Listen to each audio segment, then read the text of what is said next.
Sa loob mismo ng bahay ng isang barangay kapitan sa Laguna, nasamsam ng pulisya ang mga armas na pasunang lisensya. Depensa ni Cab, hindi siya nakapagpa-renew dahil sa hirap sa buhay at karamdaman. Balitang hatid ni John Consulta, exclusive.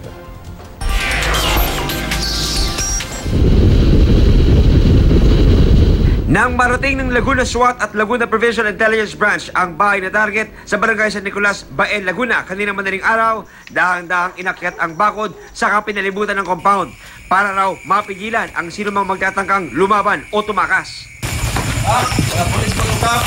Sa umpisa, sinubukan makiusap ng mga pulis para buksan ang pinto para maisilbi ang search warrant. Pero nagmatigas ang target ng operasyon na si incumbent Barangay Captain Esteban Salas. Kaya ang mga operatiba napilitan ng pasukin ng bahay. Ano naman iniisip niyo? Huwag niyo naman tuloy.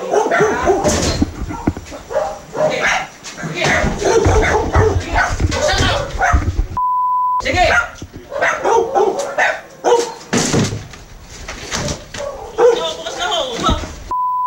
Kanina pa kayo?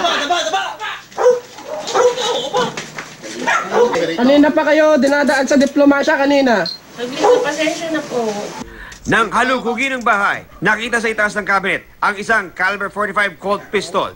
Nakita naman sa tagumang ito sa kisame ang isang nakatagong Norinco 12-gauge shotgun, mga magazine at mahigit 40 assorted na bala.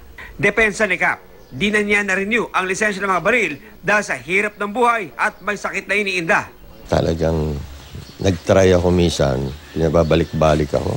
Ang aming allowance ko dito, hindi kaya bumuhay ng pamilya, 5,000 lang ako. 2013, ano na tayo ngayon? 2017 na tayo. So napakahabang panahon na. Ang laki ng mga appliances niya doon, tapos nag-acquire pa siya ng mga mamahaling aso, may mga sasakyan. Paano pa maniniwala yung mga constituent mo doon, yung mga kabarangay mo, kung ikaw na mismo ay nag-possess ka ng baril na wala namang kaukulang lisensya? May listahan na raw ang Laguna Police ng mga susunod na target ng kanilang pinaigting na operasyon kontra loose firearms. Wala tayong sisinuhin na tao, kahit siya elected o kahit siya ay ordinaryong tao. Basta siya nagpo-possess ng illegal firearms, itong mga baril na ito ay maaaring magamit ng mga kriminal. John Consulta, GMA News.